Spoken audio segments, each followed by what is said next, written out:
Ok,សួស្តីអ្នកទាំងអស់គ្នាក៏ដូចជាស្វាគមន៍មកកាន់ Channel YouTube កុសល IT Room បាទ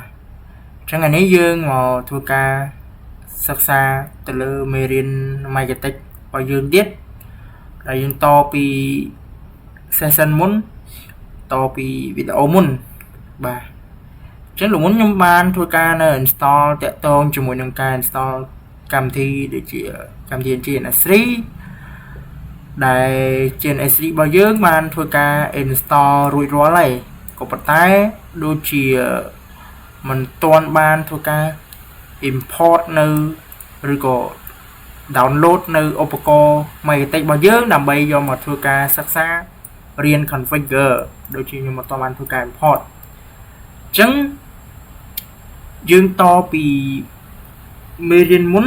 យើងមកធ្វើការ import នៅ device របស់យើងចូលមកកាន់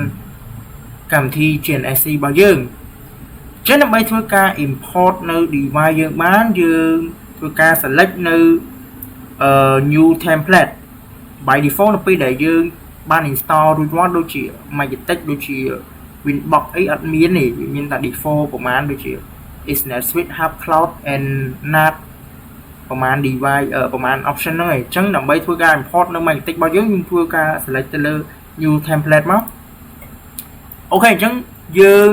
យក install ខាងលើហើយទៅលើ GNS recommend យើងធ្វើការចុច next បន្តទៀតអញ្ចឹងនៅពេលដែលយើងធ្វើការ import នៅ Marketing របស់យើង by default យើងធ្វើការយកនៅ Marketing មួយនេះដែលគេសម្រាប់ធ្វើការរៀននៅ configure CHR មួយនេះវាងាយស្រួលក្នុងការ configure ដូចជាផ្សេងៗក៏ងាយស្រួលដែរប៉ុន្តែគាត់ថាជាទូទៅគេពេញនិយមក្នុងការប្រើប្រាស់អា CHR មួយនេះសម្រាប់រៀននៅការ configure របស់យើងអញ្ចឹងយើងធ្វើការចុច install នេះមកអូខេអញ្ចឹងខ្ញុំធ្វើការចុច next បន្តទៀត next អញ្ចឹងនៅពេលដែលយើងបានមកដល់កន្លែងមួយនេះនៅពេលដែលអ្នកទាំងអស់គ្នាមិនទាន់បានធ្វើការ download នៅ CHR 7.16.img នេះគឺជា image របស់ Marketing អញ្ចឹងបើសិនជាយើងអត់ទាន់បានធ្វើការ install ទេដែលនេះខ្ញុំ load ពណ៌បៃតងនេះបានន័យថាខ្ញុំបាន install អា device ខ្ញុំចាស់នេះខ្ញុំបាន install រួចរាល់ហើយអញ្ចឹងបើសិនជាយើងអត់ទាន់បានធ្វើការ install យើងគ្រាន់តែ select ទៅលើ version មួយនេះមកនេះវាមានតាម version របស់វាណាហើយលោកមុនដូចជា 7.15 ឥឡូវវាឡើងដល់ 7.16 ហើយអញ្ចឹងយើងធ្វើការ download វាមកអញ្ចឹងវានឹង website របស់ GNS3 ហើយអូខេអញ្ចឹងយើង download វាហើយអានេះដោយសារ download ហើយអញ្ចឹងយើងគ្រាន់តែធ្វើការdownload វាទៅវាចេញជា file zip ឲ្យយើងនេះអញ្ចឹងខ្ញុំធ្វើការចុច start download អញ្ចឹងខ្ញុំ example ទៅដើម្បីងាយស្រួលឲ្យអ្នកទាំងអស់គ្នាធ្វើការ import ចូលមក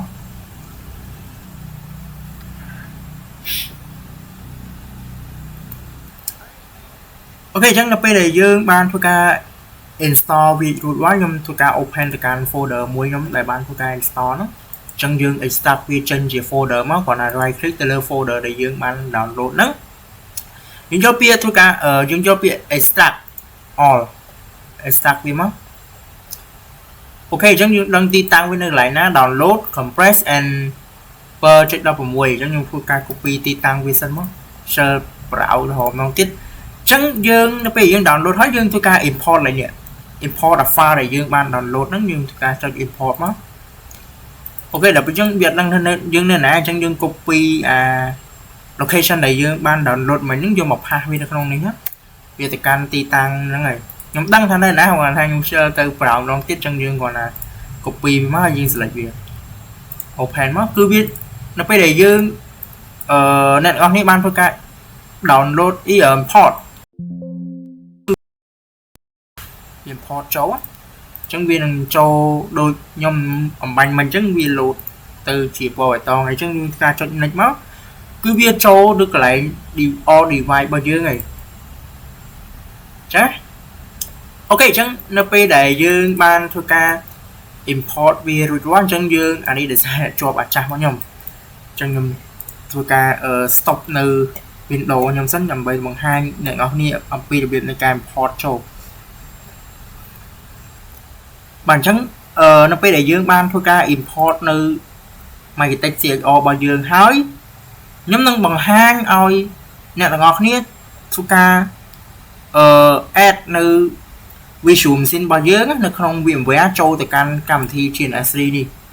ដែលឲ្យយើងងាយស្រួលក្នុងការរៀនក្នុងការ configure បានអញ្ចឹងនៅក្នុងកម្មវិធី GNS បាទសំដៅនៅក្នុងកម្មវិធី VMware នេះដែរយើងត្រូវមាន Windows 10 ឬក៏ Windows 11អីមកណាឬក៏ Windows Server អីក៏បានដែរសម្រាប់រៀនក្នុងការ configure ដូចខ្ញុំមាន Windows 11ខ្ញុំនឹងធ្វើការ add វាចូលមកកាន់កម្មវិធី GNS នេះវាស្មើនឹងយើងយក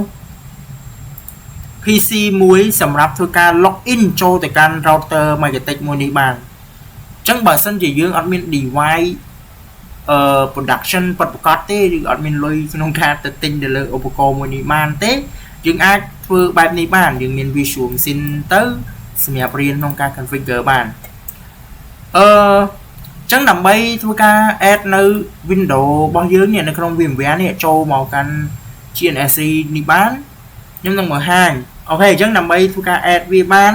យើងចូលមកកាន់ edit យើងយកពាក្យថា preference តមកទៀតខ្ញុំធ្វើការយើងចូលមកកាន់VMware បាទ VMware ខាងក្រោមនេះ VMware បន្ទាប់មកយើងធ្វើការ select ទៅលើពាក្យថា new ដើម្បី add នៅ Visual Machine ថ្មី new មកអូខេអញ្ចឹងយើងអាចចុច next បន្តទៀតហើយនៅពេលដែលម្ដងឡើងនេះយើងវានឹងបង្ហាញឲ្យយើងធ្វើការជ្រើសរើសនៅ Visual Machine មួយណាដែលយើងចង់ add ចូលមកកាន់កម្មវិធី GNS3 មួយនេះអញ្ចឹងដោយសារខ្ញុំមាននៅខ្ញុំចង់បាននៅ Windows 10តែដោយសារ Windows 10របស់ខ្ញុំបាន add រួចពីមុនមកអញ្ចឹងខ្ញុំធ្វើការ for example មួយខ្ញុំ select ទៅលើ server 22នេះចុះ server 22ដូចជាខ្ញុំអូខេខ្ញុំ select លើ Ubuntu server 22ចុះបាទ for example ណាអញ្ចឹងខ្ញុំបើសិនជាអ្នកនរគ្នាមាន Windows អីឬក៏ Windows 10 Windows 11 select យក Windows 10ឬក៏11មកតែដោយសារខ្ញុំមានបាន import រួចអញ្ចឹងខ្ញុំលើកនេះមកជា example មកអញ្ចឹងយើងគ្រាន់តែ select ហើយយើងធ្វើការ finish មកអូខេខ្ញុំ apply អូខេអញ្ចឹងVisual Machine របស់យើងបាន import ចូលមកកន្លែង device ដូច Magitech មិនដែរទេអញ្ចឹងយើងគ្រាន់តែ import តបមកទៀតដើម្បីឲ្យកម្មវិធី GNS3 ជាមួយនឹងVMware របស់យើងនេះវាអាច connectivity គ្នាបានដើម្បីធ្វើការ select នៅ network interface របស់ Windows អញ្ចឹងដើម្បីធ្វើការ add នៅinterface ឬក៏គេហៅថា network adapter បាទសំទោស network adapter របស់ VMware CD ដើម្បីវាអាច connectivity ស្គាល់គ្នាបានសម្រាប់ឲ្យនៅពេលដែលយើងធ្វើការចុច start ពីឧទាហរណ៍ថាខ្ញុំមាន Windows 11ឧទាហរណ៍ថាឥឡូវយើងបាន import Windows 10អញ្ចឹងណាអញ្ចឹងដើម្បីយើងធ្វើការចុច start វាបានលុះត្រាតែយើងធ្វើការ add នៅ network adapter ជាមុនសិនចឹងចំពោះនៃការ add នៅ network adapter យើងចូលមកកាន់ edition មកហើយយើងយកពាក្យ preference អូខេអញ្ចឹងខ្ញុំធ្វើការ select ទៅលើ GNS3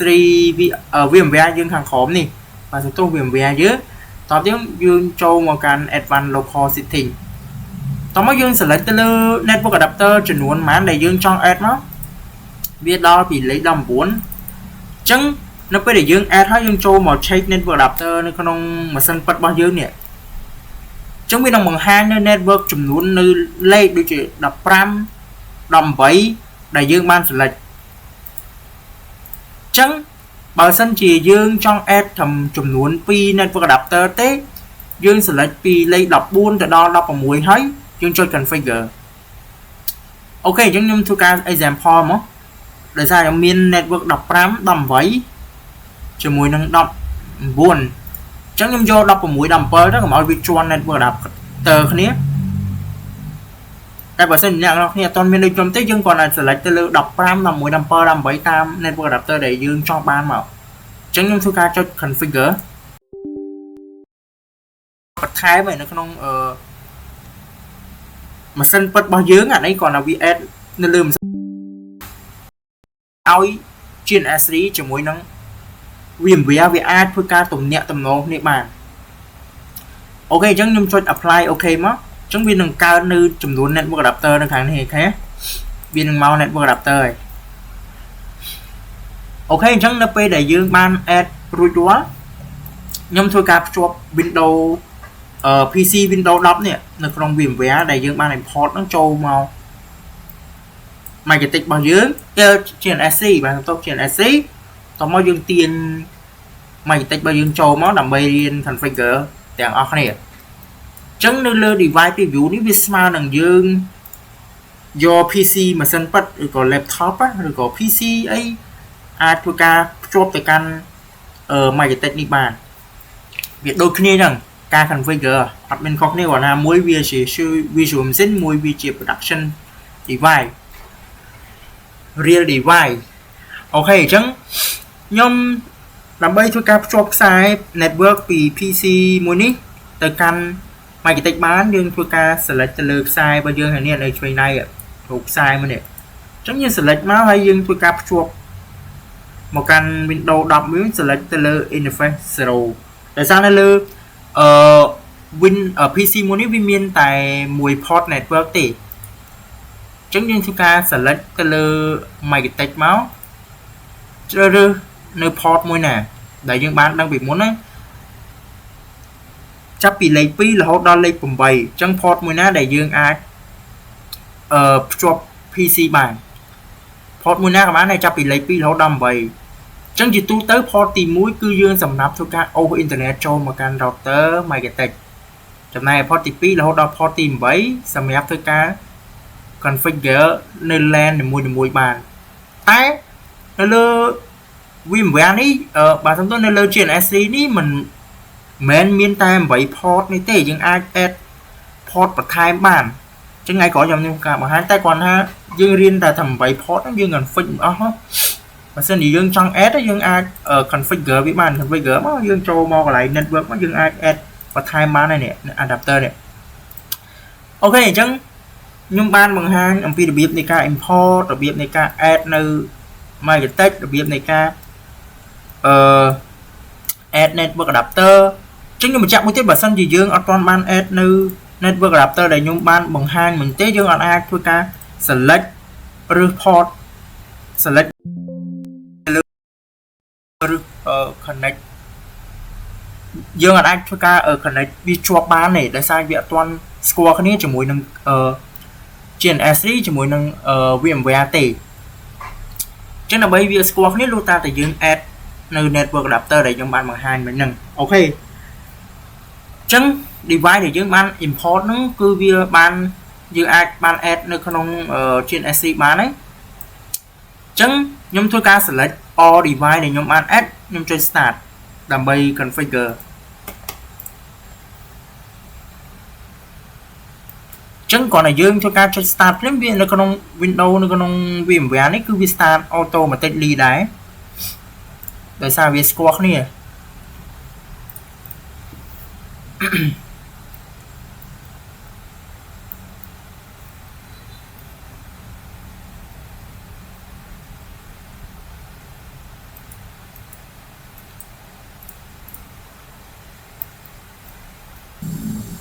ូខេអញ្ចឹងយើងចូលទៅកាន់ VMware របស់យើងមកដោយសារនៅក្នុង PC នៅក្នុង VMware យើងវាបាន start ហើយអញ្ចឹងខ្ញុំនឹងយក PC នៅក្នុង VMware នេះដើម្បីធ្វើការ login ចូលទៅកាន់ router Magnetic អញ្ចឹងដើម្បីធ្វើការ login ចូលបានយើងត្រូវការ download នៅ software មួយគឺ Winbox មួយនេះដើម្បី import ឬក៏ copy ចូលមកកាន់ Magnetic PC នៅក្នុង VMware យើងមកអញ្ចឹងដើម្បីធ្វើការ download បានអ្នកទាំងអស់គ្នាគ្រាន់តែចូលទៅកាន់ Google Chrome មកហើយយើង search Winbox មកចឹងយើងចូលមកកាន់ website ខាងលើនេះគឺ website របស់ Magnetic ហ្នឹង vì admin của bạn nông ca download thì tai chấm pua lỡ và chấm bắn cứ prapa Microtek cứ upgradeនៅ Winbox ឡើងទៅដល់ version 4.3 ឯងដោយសារនេះខ្ញុំប្រើ version ចាស់អញ្ចឹងយើងគាត់តែចូលមក website របស់ Microtek មកយើង select ទៅលើ OS ណាដែលយើងកំពុងតែប្រើហ្នឹងគឺវា download automatic ឯងអញ្ចឹងដោយសារខ្ញុំ download ហើយខ្ញុំបាច់បង្ហាញអញ្ចឹងខ្ញុំដល់ពេលយើង download ហើយយើងបើកកម្មវិធីនេះមកព្រោះដោយសារកម្មវិធីនេះ open source ទេมันមានត្រូវការនៅ install ពិបាកឬក៏ត្រូវការ crack អីផ្សេងទេអញ្ចឹងគាត់ណា install មកបើកប្រើយកមកអូខេអញ្ចឹងដើម្បីធ្វើការ login ចូលទៅ router Microtek បានទី1យើងមានកម្មវិធី Winbox ហើយអញ្ចឹងយើងគាត់បើកមកគឺវា scan ទៅលើអានេះគេហៅថា device របស់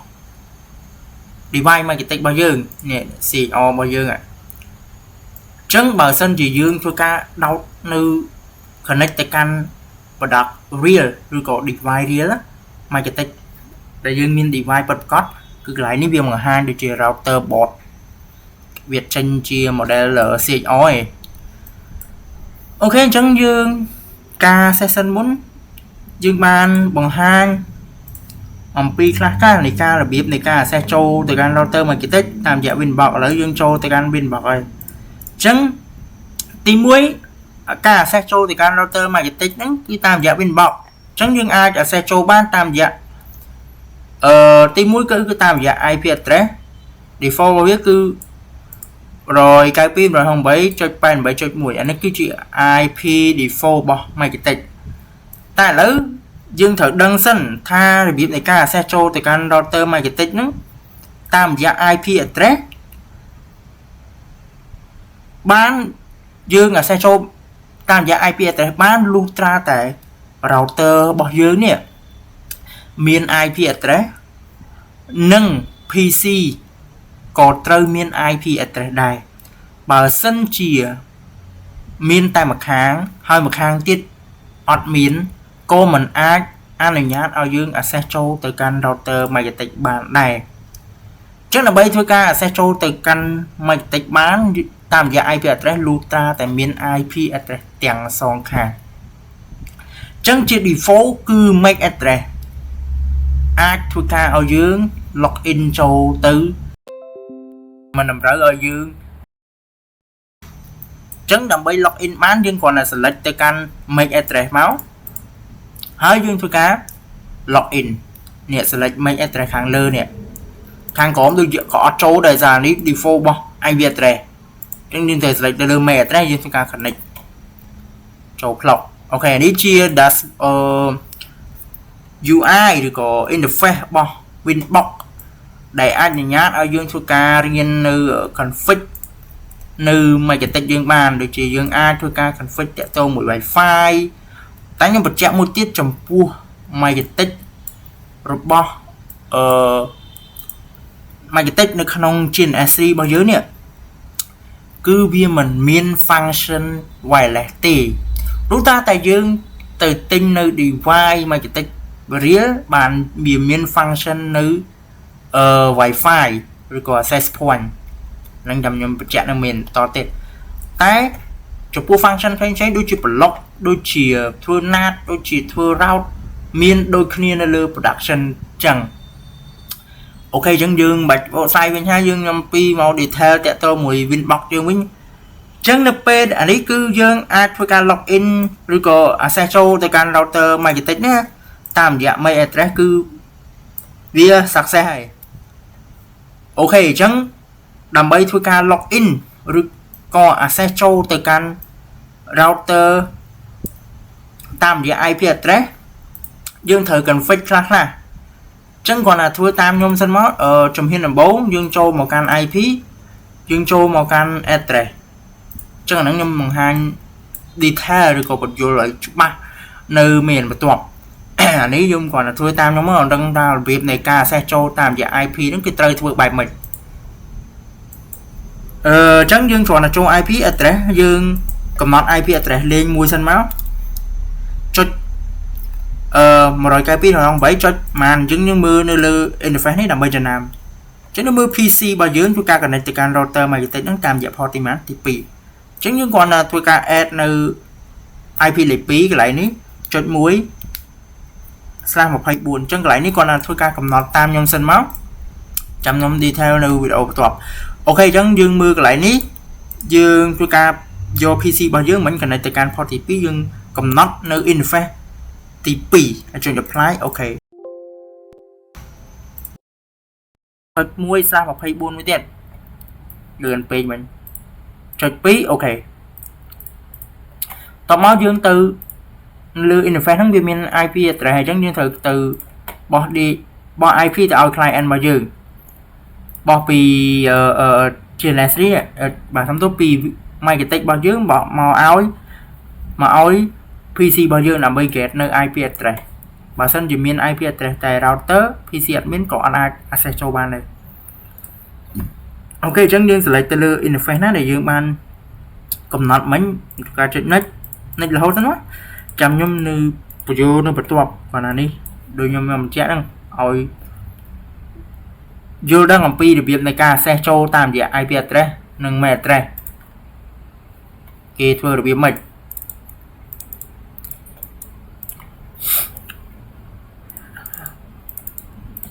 អូខេអញ្ចឹងយើងបិទ Winbox មិញហើយយើងធ្វើការបើក Winbox ថ្មីតេស្តសិនមក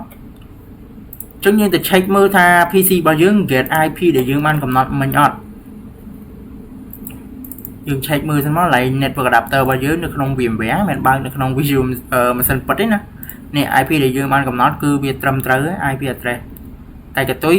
យើងទទួលបាននៅ254តាក់ទងមកហ្នឹងចាំធ្វើទៅតាមខ្ញុំសិនឲ្យដើមមកខ្ញុំឲ្យដឹងអំពីរបៀបនៃការ access តើគេត្រូវធ្វើបែបម៉េចsẽចូលតាមជា IP address អូខេអញ្ចឹងនៅពេលដែលយើងធ្វើប៉ុណ្្នឹងហើយឃើញកន្លែងនេះមិនវា load មុនហ្នឹងនៅពេលដែលយើងអត់បានកំណត់ IP គឺវា load 00គឺវា show កន្លែងនេះ show កន្លែង IP address គឺ00នៅពេលដែលយើងបាន assign IP address ហើយគឺវា load នៅ range នៃ IP address ដែលយើងបានកំណត់គឺ default គឺ 2.1 2.1 គឺជា IP gateway គឺជាច្រកនៅ interface ណាឬក៏ port ណាដែលយើងបានកំណត់គឺ 2.1 អូខេអញ្ចឹងនៅពេលដែលយើងចង់ access ចូលបានយើងធ្វើការ select ទៅលើ IP address ធ្វើការ connect ចូលបានទេចូលបានអញ្ចឹងមិញខ្ញុំអត់បានបង្ហាញអំពីបើសិនជាយើងអត់បានអាសាញយើងអត់ login អត់ចូលបានទេខ្ញុំភ្លេចបង្ហាញឡើងហ្នឹងអូខេអញ្ចឹងនៅ IP address ឬក៏ MAC address យើងអាចធ្វើការ access ចូលបានហើយអញ្ចឹងដើម្បី access ចូលតាមរយៈមើលមានយូរបន្តទៀត MAC address and IP address យើងអាចធ្វើការ access ចូលបានហើយអូខេអញ្ចឹងចាំចូលទៅមានបន្ទាប់ខ្ញុំនឹងបង្ហាញអ្នកទាំងអស់គ្នាអំពីរបៀបនៃការ access ចូលតាមរយៈ webfetch ដែលយើងយក browser ដូចជា Google Chrome ឬក៏ Microsoft Edge សម្រាប់ធ្វើការ login ចូលទៅតាម Magitek របស់យើងបានអូខេជម្រាបលាអ្នកទាំងអស់គ្នាចាំជួបគ្នានៅវីដេអូក្រោយបាយបាយ